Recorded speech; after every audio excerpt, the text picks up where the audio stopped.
சில மாவட்டங்களை பிடிக்க வேண்டியிருக்கு. அல்லேலூயா.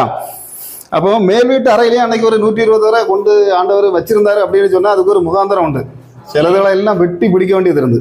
ஆமென். அவங்க தான் இன்னைக்கு 201 நாடுகளை என்ன செய்தாவ வெட்டி பிடிச்சது அந்த 120 பேரும் தான். அப்போ சில மேல் வீட்டு அறைகளுக்கு மேல இருக்கவங்களுக்கு வெட்டி பிடிக்கக்கூடிய சில அபிஷேகங்கள் உண்டு. அந்த அபிஷேகங்கள் நம்ம அபிஷேகத்துக்குள்ள இறங்கினா மட்டும்தான் என்ன செய்ய முடியும், வெட்டி சிலதுகளை எல்லாம் நம்ம பிடிக்க முடியும். அப்போ அபிஷேகம்ங்கிறது வந்து பல பல விதங்கள்ல அபிஷேகங்கள் உண்டு. இப்போ சாமுவேல் எடுத்துக்கிட்டாங்க, அவன் 2 பேர் அபிஷேகம் பண்ணான், அப்படிதானே? யாரெல்லாம்? ஒன்று சவுல, இன்னொன்று, அது 2 பேரும் 2 விதமாக தான் அபிஷேகம் பண்ணான். ஆனாலும் அபிஷேகத்தின் தன்மை வந்து அவனுக்கு மாறலை. ஆனால் அப்படிப்பட்ட அபிஷேகங்களை என்ன செய்யும், சில சக்திகள் வந்து என்ன செய்யணாக்கி தடுத்து நிறுத்துக்கிற சில சக்திகளும் உண்டு.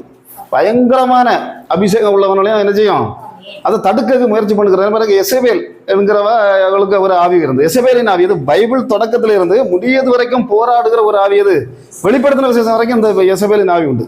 இன்னைக்கும் இந்த உலகம் முடியது வரைக்கும் எந்த ஆவி தான் உண்டு, எசபேலின் ஆவிங்கிறது ஒன்று உண்டு.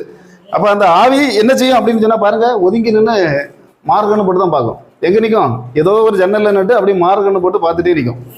அப்போ பார்த்துக்கிட்டு நிற்கிறது எப்படின்னு சொன்னா வந்து பாருங்க, ஒரு கூட்டம் வந்து கேட்குது இவன்கிட்ட, யார் யெகூ வரான், அப்படிதான் யெகூட்ட ஒரு கூட்டம் வந்து கேட்குது, எப்படி யெகூவே சமாதானமா. இப்ப சமாதானமா நீ கேட்க ஆளுகளுக்கு முகத்தை இவங்களுக்கு தெரியும், யெகூவுக்கு தெரியும். ஆனா இதுக்கு பின்னால மறைஞ்சு நின்று தாக்குகிற சக்தி எது இங்கிறது யாருக்கு கண்ணுக்கு தெரியாது.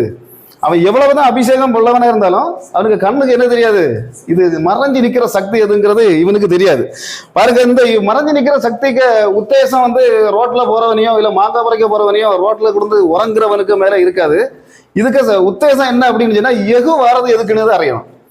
ஏன்னா இந்த சக்தியை வெட்டக்கூடிய ஒரே ஆளு அந்த இடத்துல யாருன்னா இருக்கா, ஒரு அபிஷேகம் உள்ளவன் யெகூவை.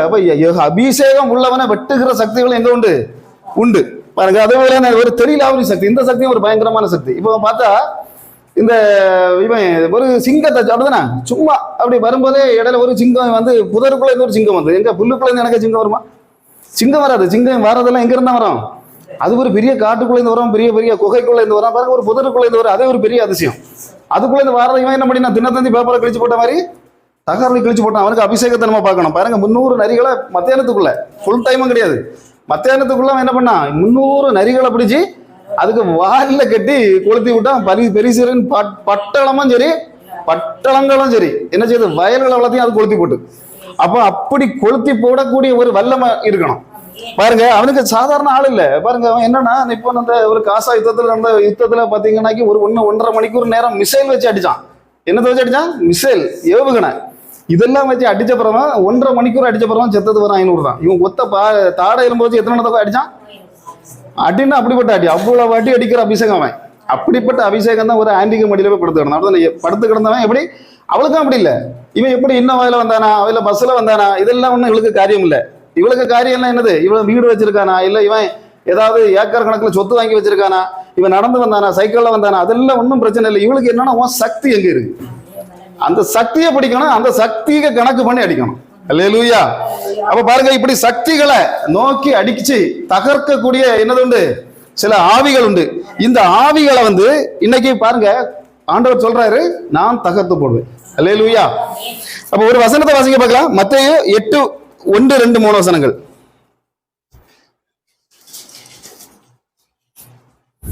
அவர் மலையிலிருந்து இறங்கின போது திரளான ஜனங்கள் அவருக்கு பின்சென்றார்கள். அப்பொழுது குஷ்டரோகி ஒருவன் வந்து அவரை பணிந்து, ஆண்டவரே, சுத்தமானால் என்னை சுத்தமாக உம்மால் ஆகும் என்றார். இயேசு தமது கையை நீட்டி அவரை கொண்டு, எனக்கு சுத்தம் உண்டு, சுத்தமாக. உடனே குஷ்டரோகம் நீங்கி அவர் சுத்தமானார். அவன் என்ன செய்தான், சுத்தமாயிட்டான். இப்போ பாருங்க, குஷ்டம்ன்றது ஒரு பயங்கர பிரச்சனை, பயங்கர பிரச்சனை. ஏன்னா நாடுகள் அந்த காலத்துல இருந்த பிரச்சனையிலே பெரிய பிரச்சனை இருந்ததான் குஷ்டநோய் தான். இந்த குஷ்டநோய் இருந்துச்சுன்னா பாளையத்துக்கு வழியே தள்ளிடுவாங்க. 22 நாள் இருக்கணும், 40 நாள் இருக்கணும், 50 நாள் இருக்கணும், இந்த மாதிரி எல்லாம் பிரச்சனை. இஸ்ரவேல்னு சொன்னாக்கி பாளையத்துக்கு வெளியே தள்ளிடுவாங்க.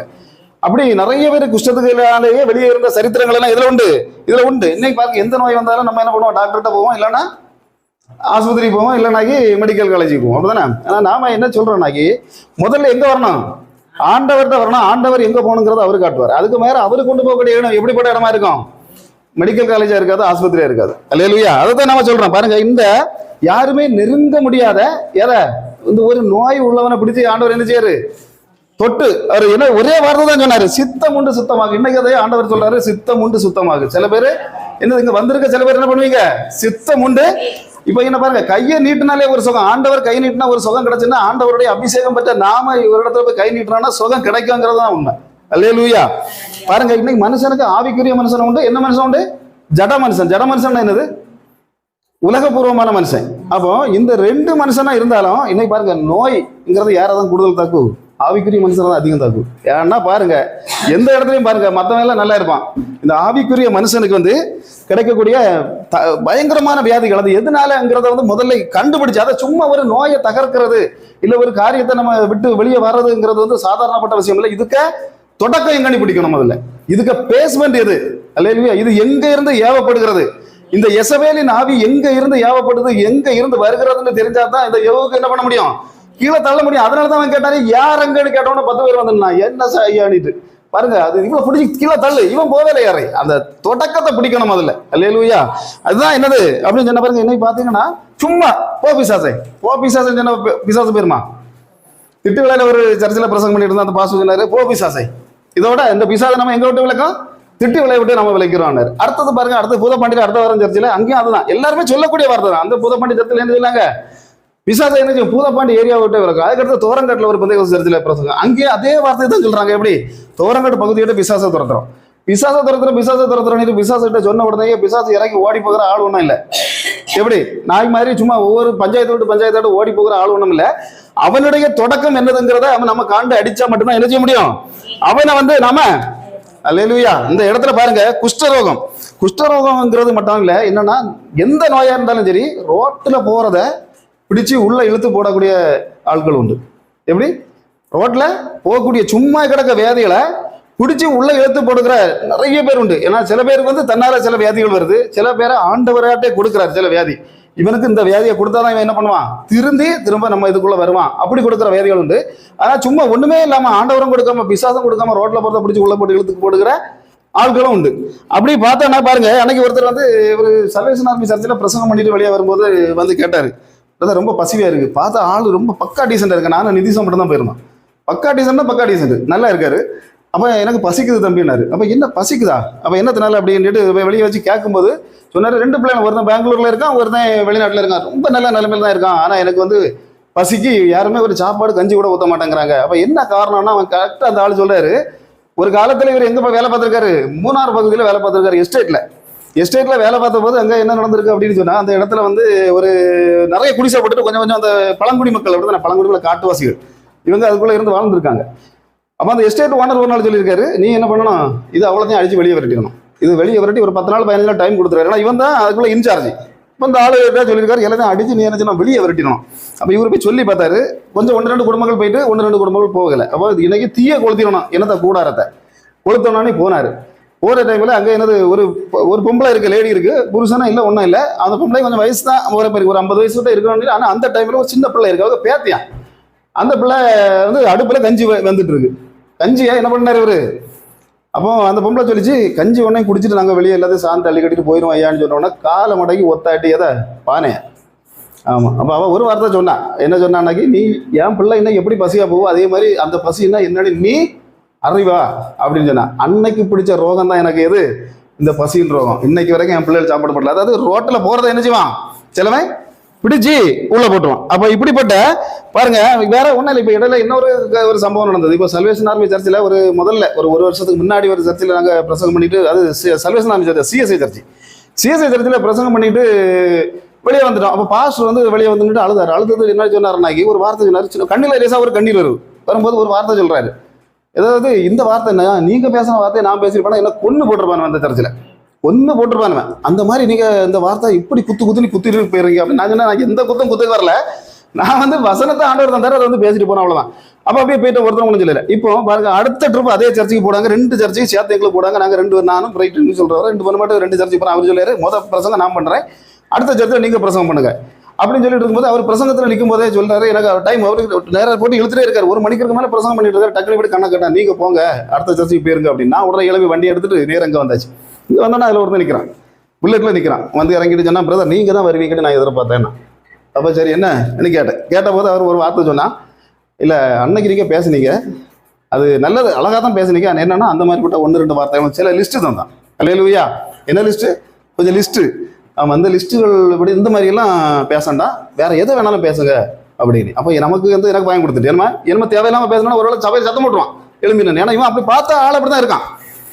சத்தம் போட்டுவானே நம்ம என்ன செய்யணும்? உள்ளதை இப்போ ஏதோ சர்ச்சில் பேசின மெசேஜ்களையும் அதையும் இதையும் மிக்ஸ் பண்ணி எப்படியோ பேச்சு அடிச்சு விட்டுட்டு வெளியே வந்துட்டோம். வெளியே வந்து பாருங்க, நாங்கள் காணிக்கெல்லாம் தந்தாங்க, அங்கேயும் காணிக்க 10-20,000 மேலே தந்தாங்க. தந்துட்டு வெளியே வரும்போது கொஞ்சம் நேரத்தில் இந்த ஆள் புல்லட்டில் இப்போ ஒய்ஃபை ஏற்றிட்டு வந்தான். முன்ன கொஞ்சம் மெட்டில் இறக்கி போட்டிருந்தது.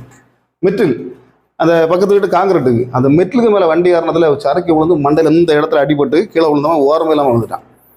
ஓரமே இல்லாமல் விழுந்தான். அந்நிய கண்கள் இல்லை, உன் சொந்த கண்களே காணும். அல்லேலூயா. அப்போ பாருங்க, நம்ம கஷ்டப்பட்டு 3 மணிக்கு எழும்பி இருந்து மெசேஜ் எடுத்து ஒரு வாரம் கஷ்டப்படும். ஒரு மெசேஜ் எடுக்க 3 மணிக்கு எழும்பி இருந்து என்ன வார்த்தை கொடுக்கணும் ஆண்டவர், நம்ம கஷ்டப்பட்டு நம்ம போகும்போது அங்கே போயிட்டு உனக்கு விருப்பத்துக்குள்ள நம்ம பேச வர்றது. அல்லேலூயா. அப்போ ஆண்டவர் நீ ஒரு லிஸ்ட் வச்சிருக்கிறீன்னா, ஆண்டவருக்கு வார்த்தையை நீ பேச விடாம தடுக்கிறேன்னா உனக்கு சில நோய்கள், ஒரு சில தண்டனைகள் தருவார். திரும்ப 3 நாள் அனுப்புறவன் ஓரமா திரும்பலன்னு தான் சொன்னாங்க. அல்லேலூயா. அந்த அளவு சில தேவ விஷயத்துல ஆண்டவர் என்னன்னா முதல்ல பல இடத்துல சைன் பண்ணிட்டு வந்துடுவான். பாருங்க, எவனையும் அடிப்பான், எவனையும் எந்த குடும்பத்தையும் கெடுப்பான், அப்படி சைன் பண்ணி நிற்பான். ஆனா அவனுக்கு கெட்ட நேரத்துக்கு எங்க மோதுவானா பைபிள் எடுத்துக்கிறவனுக்கிட்ட மோதும். அல்லேலூயா. அன்னைக்கே கணக்காக்கணும்னு என்னது, இவன் சீன் இதோட முடிஞ்சு அப்படின்ட்டு. பாருங்க, ஆண்டவர் சும்மா சாதாரணப்பட்ட ஆண்டவர் இல்ல. அவரு என்னைக்கு அந்த வேதாகமத்தை தூக்குனவன் ஒரு கேஸ் கொடுத்தான்னா, கேஸ் கொடுக்க வேண்டியது நாம எல்லாம் எங்க போய் போலீஸ் ஸ்டேஷன்ல போய் கோர்ட்ல போய் இல்ல, கேஸ் கொடுக்க வேண்டியது எங்க? பரலோகத்துக்கு. அது இமீடியட்லி பதில் கொடுக்கக்கூடிய ஒரு தெய்வம் உண்டு. அல்லேலூயா. எப்படிப்பட்ட தெய்வம்? இமிடியட்லி, உடன் தானே. அப்ப பாருங்க, அந்த ஆண்டவர் வேற யார் வந்தாலும், எந்த ஆள் வந்தாலும் சரி, எந்த பிரச்சனை இருந்தாலும் சரி, டக்குனு கேட்க மாட்டாரு. ஆனா இந்த வேதாகமத்தை தூக்குனவன் கண்ணீர் விடும்போது அதுக்கு உடனே பதில் கொடுக்கிற ஒரு தெய்வம் உண்டு. அந்த தெய்வம் அதுக்கு பிறகு அவனை எந்த கோர்ட்லயும் சரி, எந்த அவன் தப்பவே முடியாது. அல்லேலூயா. அதனால எந்த இடத்துல சைன் பண்ணிட்டு இருந்தாலும் சரி, இன்னைக்கு தேடி நம்மளை ஒருத்தன் வாரான்னு சொன்னா ஒண்ணுலயே அவன் நம்ம சபைக்குள்ள முட்டு குத்துவான். இல்லைன்னா அவனுக்கு நிலைமை என்னதான் இருக்கும்? படுமோசமா இருக்கும். பாருங்க, ஒரே ஒரு எக்ஸாம்பிள் மட்டும் சொல்றேன். 2 நாளாகமா 26-16 வாசிக்க பார்க்கலாம். இந்த வேதாகமத்துல இந்த புஸ்தகத்தை வெளியே வாங்கினவன், வெளியே படிச்சு வாங்கினாலும் இவன் யார் அப்படின்னு சொன்னா, இவன் இந்த உசியா அதாவது சவுல், நான் சொன்னேன் சவுலும் தாவீதும் யாரு அபிஷேகப்படுத்தினா? அப்ப அபிஷேகப்படுத்தின 40 வருஷம் ஒருத்தன் ஆள்றான். ஒருத்தன் சவுல் 40, இவன் 40, அதுக்கப்புறம் பாருங்க அந்த சாலமன் 40. இப்ப இதுல சாலமன் தான் என்ன பண்ணான்? மத்தவன் 2 பேரும் பெரிய தப்பு ஒன்றும் பண்ணல. பெரிய தப்பு சாதாரணத்துக்கு ஒருத்தன் பத்சேபால்ட்ட பிரச்சனை, ஒருத்தர் தாவீதுகிட்ட தான் பிரச்சனை. அதை தவிர பெரிய பிரச்சனை இவன். ஆனா இவன் இந்த மாதிரி இவன் அப்படி கிடையாது. இவன் இப்படிப்பட்ட பக்கா பொறுக்கி. அல்லேலூயா. எத்தனை 1000 மனைவியை வச்சிருந்தான். பண்ணவன் என்ன பண்ணா, ஆக வேதாகமத்துல நீதிமொழிகளை எழுதுனது இவன் தான். அப்படித்தானே? அவன் ஞானப்பாட்டு எழுதுனது இவன் தான். ஆர்சியில என்ன 2 கூட எழுதி வச்சிருக்கான். அப்ப இப்படி எல்லாம் செய்தவன் இவனுக்கு ஞானம் எப்படி போச்சு அப்படின்னு சொன்னா, இவன் 1000 மனைவியை கட்டினா அவன் செய்துக்கிறது எங்க எல்லாம் விற்கிறாங்க புடுங்கி கொண்டு உள்ள வச்சிருந்தான். அல்லேலூயா. அப்ப புடுங்கி கொண்டு இவன் உள்ள வச்சவன் பாருங்க, அவங்களுக்கு உள்ள அஸ்திரோத்து எத்தனை தெய்வங்களுக்கு பேர் போட்டு அவ்வளவு தெய்வத்தையும் வணங்க ஆரம்பிச்சான். இதுக்கு பிறகு என்ன ஆச்சு போச்சுன்னா, அது வரைக்கும் ஆண்டவர் இதை பிடிக்கல. இஸ்ரவேல் ராஜ்யம் ஒரு ராஜ்யமா தான் இருந்தது. 2ஆ பிரிச்சாரு. ஒன்னு யூதேயா, இன்னொன்னு இஸ்ரேல். அப்ப இஸ்ரவேல 18 ராஜா ஆள்றான். 18 ராஜாக்கள் எதை ஆள்றான்? யூதே ஆள்றான். பாருங்க, 18 இங்க 18 அங்க. இவன் ரெண்டு பேரும் 18 36 வரை சேர்ந்து 420 வருஷம் அந்த இஸ்ரவேல் நாட்டை ஆள்றான். அதுல இடையில வந்தவன் தான் யாரு? உசியா ராஜா. யூதேய நாட்டை, அதாவது இஸ்ரேல் நாட்டை இல்ல, யூதா நாட்டை ஆள்றவன் தான் யாரு? இந்த உசியா ராஜா. உசியா ராஜா பக்கா நல்லவன். ஆமீன். என்னன்னா, இந்த சாலமனுக்கு வம்சத்துல பக்கம் நல்லவன், அவன் நல்லவன் தான். அவனை எவ்வளவு உயர்த்தினார் அப்படின்னு சொன்னாங்க. நீங்க அந்த ராஜாக்கள் புஸ்தகத்துல நீங்க வாசிங்கன்னா, 2 நாளாகவும் 26க்கு முன்னாடி உள்ள ஒரு 4-5 வசனங்களை வாசித்தா தெரியும். இவன் என்னன்னா, ஆண்டவருக்கு அந்த அந்நிய சக்திகளை எல்லாம் 2 நாளாகவும் 26-6 வாசிங்கன்னா, அந்நிய சக்திகளை எல்லாம் அழிச்சவன் எழுந்து வெட்டி உடச்சி தூரப்பட்டான். ஆனா இவ்வளவு வந்த பிறகு இவனுக்கு திடீர்னு ஒரு ஆசை என்னது வந்தது? யாருக்கு எதிராக எழும்பினா? அங்க உள்ள இருக்க ஆசாரியர்களுக்கு எதிராக எழும்பினான். அல்லேலூயா. எப்படி எழும்பினா அப்படின்னு சொன்னா, பிசாசுக்கு எப்படி நம்ம சிங்காசனத்துக்கு மேல இருக்கணும்னு ஆசை வந்தோ, அதுபோல இந்த இவனுக்கு எப்படி ஒரு ஆசை நாம போய் பலிபீடத்துல தூபம் காட்டினா என்ன? அல்லேலூயா. தூபம் எப்படி காட்டுறான் பாருங்க. தூபம் காட்டுறதுல அங்க ஏற்கனவே யூனிஃபார்ம் போட்டு 81 பேர் இருக்கான். ஒண்ணு தலைமை ஆசாரியனுக்கு பேர் என்னது? அசரியா. அசரியா தலைமை ஆசாரியன். அவனுக்கு பின்னால 80 பேர் இருக்கான். 81 பேரை என்ன பண்ணிட்டு இருக்கான்? நல்ல யூனிஃபார்ம் போட்டுக்கிட்டு தூபம் கட்டுறதுக்கு நேரம் நிற்கும் போது இவன் பாஞ்சு வாரான் உள்ள போறதுக்கு. உள்ள போகும்போது அங்க ஆசாரியன் சொல்றான், என்ன சொன்னா, டேய் நீ போகாத ராஜாவே, நீ போகாத. அப்ப எனக்கு வேலை அது. அல்லேலூயா. அது நாங்க பண்ணக்கூடிய வேலை, நீ போய் அதை தலையிடாதன்னு சொன்னதுக்கு அவன் என்ன செய்யறான் அப்படின்னு சொன்னா, நீ உன் வேலையை பாரு அப்படின்னு சொல்லிட்டு உள்ள போகும்போது இவன் கேஸ் எங்க கொடுத்தான்? அசரியா கொண்டு வெளிச்சந்த ஸ்டேஷன்ல கொடுக்கல, ராஜகாமங்கலம் ஸ்டேஷன்ல கொடுக்கல, டக்குன்னு பரலோகத்து தான் கேஸை கொடுத்தான். அல்லேலூயா. பரலோகம் உடன் தானே என்ன செய்தது, இவனுக்கு எங்க கொடுக்கணுமோ அங்க கொடுத்து. அல்லேலூயா. எங்க நெத்தியில இவனுக்கு குஷ்டம். அல்லேலூயா. அதாவது இவனுக்கு காலில் குஷ்டம் வந்தா மறைச்சிருவான். ராஜா இல்லை, இவன் தலையில ஒரு குஷ்டம் வந்தா கிரீடத்தை வச்சு மறைச்சிருவான். ஆனா இவனோட ஒவ்வொருத்தருக்கு ஸ்டேட்டஸ் அனுசரிச்சு இவனுக்கு கொடுக்கக்கூடிய ஒரு தெய்வம் உண்டு. இவன் ஒரு இடமும் மறைக்க முடியாது, நெத்தியில இவனுக்கு குஷ்டம். பாருங்க, இப்படிப்பட்ட ஆண்டவர் ஒரு வார்த்தை சொன்னார் ஒரு வசனத்துல. எப்படின்னு சொன்னா, தலைமுறைகள் 2ஆம் தலைமுறை 3ஆம் தலைமுறை, எத்தனாம் தலைமுறை மட்டும் பண்ணுவாய் அதாவது ஆசீர்வதிக்கிறது 1000 தலைமுறை மட்டும். ஆனா 3ஆம் 4ஆம் தலைமுறை மட்டும் என்ன செய்வார் ஆண்டவர். அப்போ பாருங்க, இவனுக்கு அடுத்த இப்படிப்பட்ட ஒரு ராஜாவுக்கு இந்த ஒரு தப்பு பண்ணனால இவனுக்கு பிறந்தான் ஒரு மகன். அவனுக்கு பேர் என்னது, யோதாம். இவனும் 16 வருஷம் ஆட்சி செய்தான். எத்தனை வருஷம், 16 வருஷம் அதே யூதாவை ஆட்சி செய்தான். ஆனா என்ன நடந்தது அப்படின்னு பாருங்க. பாத்தீங்கன்னா இவன் ஆள் எப்படிப்பட்டவன், ஆலயத்து பக்கமே வர மாட்டான். அல்லேலூயா. என்ன செய்ய மாட்டான், ஞாயிற்றுக்கிழமை ஆராதனைக்கு வர மாட்டான். சடங்கு வீட்டுக்கு போவான், கல்யாண வீட்டுக்கு போவான், இளவு வீட்டுக்கு போவான், 46 போவான், 21 போவான், அவ்வளவு பேத்துக்கும் போவான். ஆனா எங்க வர மாட்டான், ஆலயத்துக்கு வர மாட்டான். ஆலயத்துக்கு வராதவன் எல்லாம் பார்த்துக்கிட்டு இருக்கக்கூடிய ஒரு பரலோகம் உண்டு. அல்லேலூயா. அதே போலதான் வராம இருந்தவன் சாலமோன். அவனை எத்தனை வருஷம் அவன் வராம இருந்தானோ 18 வருஷம் வராதவனுக்கு 18 வருஷம் இரும்பு கம்பியினால கட்டி போட்ட ஒரு ஆண்டவர் உண்டு. அல்லேலூயா. அப்ப பாருங்க, அப்படி கட்டி போட்டு அவன் சாதாரண கம்பியில கட்டினா என்ன பண்ண முடியும், தப்பி வந்தான். இரும்பு கம்பியில தான் அவனை கட்டியிருந்தான். அதே போல இவனை என்ன பண்ணிட்டு அப்படின்னு சொன்னா பாருங்க, இவனுக்கு அப்ப ஆலயத்துக்கு போகாம இருந்ததுனால ஒரே ஒரு காரியம் என்ன சம்பவிச்சுன்னா, 2 நாளாகும் 27:2 வாசிங்க பார்க்கலாம். சர்ச்சுக்கு வராதானே தகப்பனாகிய உசியா செய்தபடியெல்லாம் கர்த்தரின் பார்வைக்கு செம்மையானதை செய்தான். ஆனாலும் அவனைப் போல கர்த்தரின் ஆலயத்திற்குள் பிரவேசியாதிருந்தான். ஜனங்கள் இன்னும் ராஜா ஆலயத்துக்கு போவேலன்னா நாட்டு மக்கள் என்ன செய்வாங்க, தங்களை கெடுத்துக்கொள்ள, அப்படிதான் சொல்லுவாங்க வசனம். ராஜா உள்ள போவேலன்னா என்ன செய்வாங்க, அப்ப ஆலயத்துக்கு போவேலன்னா பிள்ளைகளுக்கு எடுத்துக்கொள்வாங்களா இல்லையா? அதே போல தாய் ஆலயத்துக்கு போவேலன்னா பிள்ளைகள் என்ன செய்வாங்க, தன்னை கெடுத்துக் கொள்வாங்க. அது பாருங்க, இது போல நாட்டு மக்கள் முழுசும் கெட்டு குட்டிச்சோராக்கிட்டான். யாரு, இந்த ராஜா. பாருங்க, இவனுக்கு பிறகு இவனுக்கு வருதான் மிஸ்டர் பேரன். யாருக்கு பேரன், உசியா ராஜா குஷ்டம் வாங்கினானே அவனுக்கு பேரன். இவனுக்கு மகன் என்னோட வராம பாருங்க. அவனுக்கு கதையை மட்டும் சொல்லிட்டு தான் முடிக்கிறேன். இவனுக்கு பேரன் அப்படின்னு சொன்னா 2 நாளாகும் 28:1 மாசம் தெரியும், ஆகாஸ். என்னது, ஆகாஸ். அல்லேலூயா. இவன் பாருங்க, இவன் வருவான் ஆலயத்துக்குள்ள. ஆனா வருவான் எப்படி வருவான் தெரியுமா, 2 நாளாகும் 28, 24 நீங்க எடுத்து வாசிக்கணும் தெரியும். இவன் ஆலயத்துக்கு வருவான், வந்தா வேற ஒண்ணும் செய்ய மாட்டான், இருக்க சாதனத்தை எடுத்து போட்டு உடைப்பான். என்னது, என்ன செய்வான், இருக்க சாதனத்தை வளர்த்தையும் இவன் அப்பமா வாங்கி போட்ட சாதனத்தை இவன் உடைக்கிறது கிடையாது, வேற யாரோ மாமா மச்சான் வாங்கி போட்ட சாதனத்தை இவன் உடைக்கிறது கிடையாது. இவன் எதை உடைப்பான் அப்படின்னு சொன்னா, ஆலயத்துக்குள்ள இருக்க பனிமூட்டுகளையும் உள்ள இருக்க பாத்திரங்களையும் எடுத்து என்ன செய்வான். ஆமா, இவன் என்ன செய்வான், திருவிருந்து கொடுக்கக்கூடிய பாத்திரம் வரைக்கும் இவன் டப்புனே அடிச்சு நுரைக்கு தூளாக்கிடுவான். தூளாக்குவான். பாருங்க, வருவான், உடைப்பான், பூட்டுவான், கதவை பூட்டுவான். அல்லேலூயா. கதவை பூட்டிட்டு பாக்கெட்டில் தூக்கி சாவியை போட்டுக்கிட்டு அந்த வசனத்தை பார்த்தா கரெக்டா கதவை பூட்டுவான். கதவை பூட்டி சாவியை தூக்கி பாக்கெட்டில் போட்டு ஒத்த நட. அப்ப என்னது பாருங்க, தலைமுறை அடி. இவன் போற போக்கு எப்படி பாருங்க. அப்ப இவனுக்கு இதெல்லாம் இவனுக்கு குற்றமே கிடையாது. என்னன்னா இவனுக்கு தாத்தா என்னது, தாத்தா குஷ்டத்தை வாங்கிட்டு சர்ச்சை விட்டு வெளியே வந்தவன். இவனுக்கு அப்ப ஆலயத்துக்கே போகாதவன். இவன் ஆலயத்துக்கு போறவனையும் போக விடாதவன். அல்லேலூயா. இப்படிதான் சீரழியும் தலைமுறை தோறும் என்ன செய்யும். அப்போ நம்ம என்ன செய்யணும்னா, இன்னைக்கு நம்முடைய பிள்ளைகள் நல்லா இருக்கணும், நல்லா எழும்பணும் அப்படின்னு சொன்னா ஒரே ஒரு காரியம் செய்யணும். சர்ச்சை காரியத்தில் நம்ம கரெக்டா இருந்தா மட்டும்தான் நம்மளோட தலைமுறை ஆசீர்வதிக்கப்படும், நம்முடைய என்னது பின் சந்ததிகள் ஆசீர்வதிக்கப்படும். பாருங்க, அதுல ஒரே ஒரு டீம் இருந்து என்னன்னா, இதே நேரத்துல ஆசீர்வதிக்கப்பட்ட இன்னொரு டீமா இருந்து 1 நாளாகும் 25:5 மட்டும் வாசிக்க பார்க்கலாம். அது எந்த குடும்பம் பார்த்துரும். 1 நாளாகும் 17. இன்னைக்கு ஒரு சபை உண்டாக்கலாம். ஒரு சபைக்கு இன்னைக்கு சில சபைகள்ல 17 ஆளு கிடையாது. அவ்வளவு ஒரு சபை உண்டாக்கக்கூடிய ஒரு குடும்பம் என்னது, இவனுக்கு ஒத்த குடும்பம். இவனுக்கு குடும்பம் எப்படி போகணும்னு பாருங்க. அப்ப முதல்ல வழி நடத்திட்டு போவான். இவன் கூட்டிட்டு போறது தியேட்டருக்கு இல்ல, எங்க இல்ல, தியேட்டருக்கு இல்ல, போத்தீஸுக்கு இல்ல, மண்டகாட்டுக்கு இல்ல, எங்க கூட்டிட்டு போவான், ஆலயத்துக்கு கூட்டிட்டு போவான். ஆலயத்துக்கு போனா பிள்ளைகள் என்ன செய்யும் அப்படின்னா, கடலை மிட்டாய் தின்னுக்கிட்டோ இல்ல வேற எதையா தின்னுட்டோ ஐஸ் சூப்பிட்டோ பலூனா பொட்டிச்சுட்டோ சுத்தி நடக்காது. பிள்ளைகள் என்ன செய்யும் அப்படின்னா 1 நாளாகும் 25:6 பார்த்தீங்கன்னா மிருதங்கம் இந்த மாதிரி இன்ஸ்ட்ருமெண்ட்ஸ் வாசிக்கக்கூடிய ஒரு பிள்ளைகள். அல்லேலூயா. பாருங்க, இவங்க எதை கத்துக்கொண்டாங்க அப்படின்னு கேட்டாங்க. இந்த 1 நாளாகும் 25:7 பாத்தீங்கன்னா தெரியும், சினிமா பாட்டையோ இல்ல ஏதோ சீரியல் பாட்டையோ இல்ல இந்த பிள்ளைகள் கத்துக்கிட்டது. இது கத்துக்கிட்டதெல்லாம் என்னது, கர்த்தரை பாடுகிற பாட்டுகளை தான் அந்த பிள்ளைகள் கத்துக்கிட்டு. இன்னைக்கு பாருங்க, இன்னைக்கு நம்ம ஆசீர்வதிக்கப்பட்ட மூலிகை ஞானஸ்தானம் எடுத்த பிள்ளைகளுக்கு என்ன கேட்டீங்கன்னா தெரியும், அப்ப மாதிரி சொல்லுவாங்க. ஏன்னா பிள்ளைகள் 6 மணிக்கு தான் ஸ்கூலை விட்டு எங்க வரும், வீட்டுக்கு வரும். பெருமையா சொல்லுவாங்க, 6 மணி தான் என் பிள்ளை வீட்டுக்கு வரும். அப்ப நம்ம நான் ஒரு கேட்டேன், 4 மணிக்கு விட்டுருவாங்களே, 6 மணிக்கு ஆமாம் பிள்ளைகள் வரும்னா, அந்த 1:30 மணிக்கு வரும் பிள்ளை கராத்தே கிளாஸ் படிக்க போவான். என்னது படிக்க போகுது, எவனை குத்துறதுக்கு. கராத்தையும் குங்குமம் சிலம்பம் ரசிக்கப்பட்ட பிள்ளைகளுக்கு படிக்கா. அல்லையா, நீயும் வீட்டுல இருந்து பாட்டை படிச்சு கொடு, இல்ல ஆண்டவரை படிச்சு கொடு, வேதாகமத்தை எடுத்து கொடு. இது என்னதுங்கிறத நீ காட்டி கொடுத்தேன்னா உன் பிள்ளை என்ன செய்யும்? நாளைக்கு ஆசீர்வதிக்கப்படும். நீ குங்குமம் கராத்தையும் படிச்சு கொடுத்தேன்னா உன்னுடைய நிலைமை கிடைக்கல என்ன ஆகும்? போலீஸ் ஸ்டேஷன்ல முகத்தை இப்படியும் மறைச்சிட்டு, இந்த கேமராமேனுக்கு முன்ன இப்படி மறைச்சிட்டு இப்படி போறது மாதிரி என்ன செய்ய முடியும்? மறைச்சிக்கிட்டு தான் வெளியே போட்டிருக்கு. அப்படி மறைக்காம இருக்கணும்னுக்காக தான் இதெல்லாம் சொல்லிட்டு இருக்குது. அல்லேலூயா. இந்த வார்த்தைகளை கர்த்தர் தாமே பரிசுத்தப்படுத்துவாராக. ஆமென்.